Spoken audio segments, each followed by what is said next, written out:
meeqa biyo adduunka la isticmaalaa biyaha tuubada biyaha cirka biyaha badda biyaha ceelasha weliga ma maqashay biyaha jacaylka hada xaqiiqo waa sax biyo waxa jir la yiraahdo maa'ul hub war ma maqashay idinka la yiraahdo waa inuu bariidinka maa'ul hub baa jira biyaha jacaylka maxaa kamida afiqa kalsoonida kamida in la abuuro waxa rajaynaya lamaana kasto imaqli doona in ay qodobkaas soo nooleeyaan oo ay kalsoonidii dib u soo celiyaan oo gabadhu indhaheedu uu ninka ku weynaado oo gabadhu wiilku ama ninku indhihiisu ay gabadha ku weynaadaan oo ninku u arko hal tusaale siinaya مثلا odaygii baa soo galay gurigu soo galay waaba duhurkii weeye qadadii buu ka yimid wuxuu ka yimid shaqadii uu weysaystayba wuxuu tukaday 2 ragcadood islaamtu kuma ayna aqoon jirin ninku inuu saacada 2 ragcadood tukado way weydiisay oo waxay tiri saacadan 2 inay maxay yihiin markaas wuxuu yiri markaan ku eegay oo ku fiiriyay quruxdaada iyo sharaftaada iyo caruurtaad ii dhashay quruxdooda iyo gaarinimadaada ayaa nicmadaas ilaahay shukri aan ku shukrinaya daraadeed baa 2 ragcadood tukaday ايش رايك يا شباب waxaad ii sheegtaan gabadha aad inta ku dhahdo maxay dareemaysaa yaa ii sheeg kara ya gabadhi ka dhig hadana arintana gabadhi ka dhig ninkii bay ku yiri maxaad tukanaysaa ilaahayga igu ka arzuqay ya inta nin adduunka badan alla ilaahay jecela alla ilaahay jecela inuu ilaahay jecel waxaan ku gartay inta nin booraba joogta ya adiga uu ilaahay ka xor alla ilaahay jecela ma ila tahay ninka muxuu sameeynaya soo sidii barafka uma dhalaalayo inta reeraheena naga xigta waa inta macnaheedu waa maxay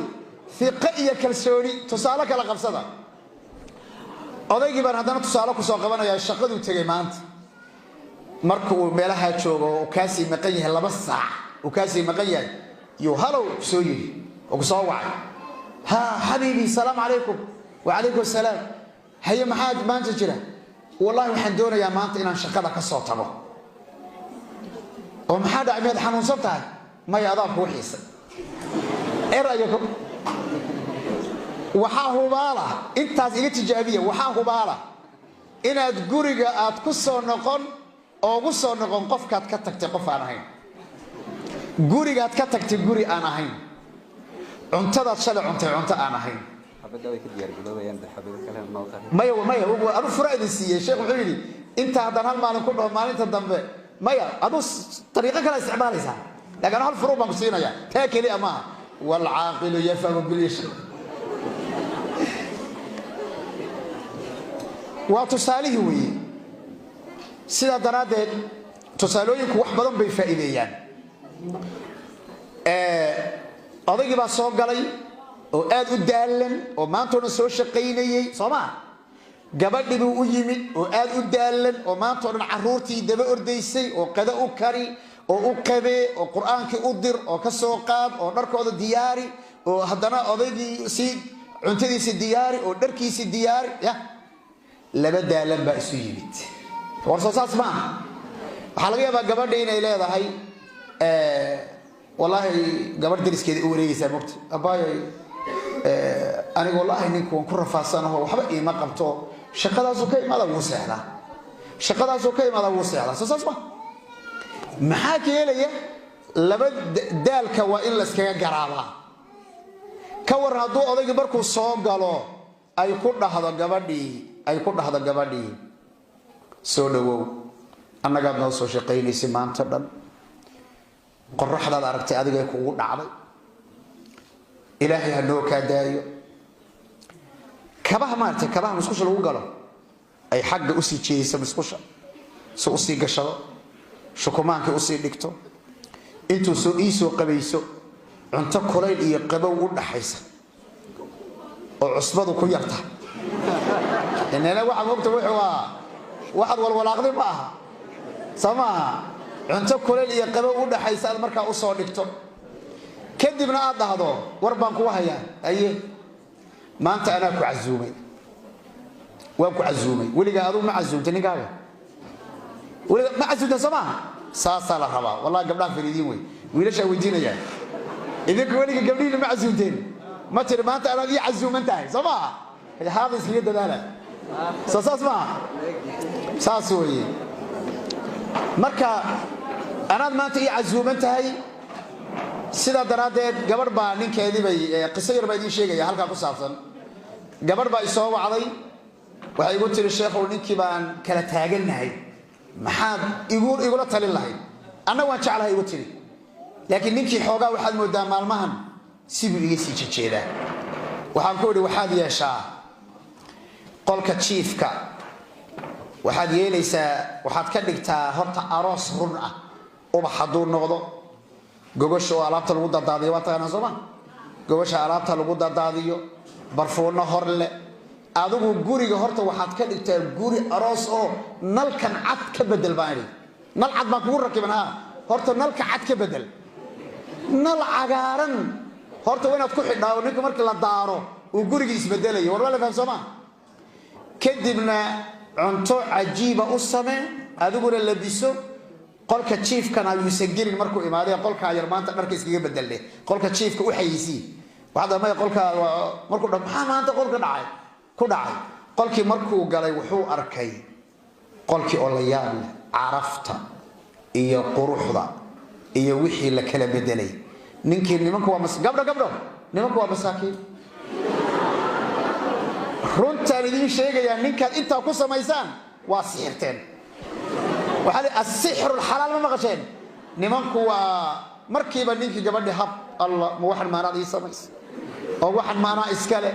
oo gurigan quruxda badan maana iskale oo gaadhoday marka waxa la rabaa noloshu waa sir waxyaabaha fiqada iyo kalsoonidu ay ku iimaanayso waa muhiim qodobkaasi muxuu ahaa hada u dambeeyay muxuu ahaa kalsooni Soomaaliyeed wa inaan guryaheena wa inaan kalsooni ka shaqeyna biidinillaahi tabaaraka wa taala waxaan rabaa inaan idin sheego kalsoonida aanu soo sheegnay waxay leedahay fimaar iyo midho laga gurto yaa guranaya caruurteena kalsoonida lamaanaha fimaar bay leedahay midhay leedahay natiijay leedahay natiijada waxay ka muuqanaysaa wajiyada caruurteena farxadda caruurteena kalsoonida caruurteena ay ka muuqanaysaa si fiican u dhageysta tan cagsigeeda way iimaan doontaayo haddii mar guriga buuq iyo qayle iyo sawaxan ka jiro caruurtu nooc kale marka u ekaanayaan taas marka waa qodob dhaxtaar insha Allah tabaaraka wa taala haddii la yiraahdo qodob kale fiiriya تشابه الأفكار والقيم والعادات إلى حد ما بمعنى ما حلقة وضع لبدا قفة لمانها مدام لبا مسكح أو كلا الدول إليهين لبا قيسنا أي كسو كلا كورين لبا عادو إيا نقلنا خاص أنا أي كلا ليهين انت أوذا ولا اسكسو دويه مؤكتين خير فربلا وحاكا لقية محاي اسم فهمين نك ما فهمتوا نك اسم فهمين قبلنا اسم فهمين ولا فهمتوا مركز هيري قفك وقف بني آدم سوماها ها وقف بني آدم أفكار بوليه أدوكنا أفكار بالله قيم خاصة بالله هاي لابو عادات يقاب نقنات كسوكر هل غيابا ننكو إنو كسوكري قوري بدخ إيو برواقة إيو gabadha waxa laga yaabaa inay faqri ku soo kortay sababa aksi ka dhigo gabadhiba waxay ku soo kortay maxay barwaaqo iyo xoolo iyo aabaheed iyo waalidkeed waxa weeyaan ninkana wuxuu ku soo koray faqri buu ku soo koray labadiiba caraf la isku daray labo tusaale kale gabadhi waa gabadh doctora waa PhD wiilkina waa an alif maxaa la yidhahdaa maxaa la jiray tusaale oo kale eber may an alif beed baan rabaa laa yaktub walaa yaqra labadaa qof ma kala duwan mise ma kala duwano okay gabadhii waa 17 jir odaygiina waa 50 jir ma kala duwan mise ma gudano ama gabadhaan 50 geeyaa gabadhaa 50 jir wiilkuna waa 18 jir waayahay ma ogolo moogta gabadha waxaas kii kale way ogol yihiin laakiin ma ogolo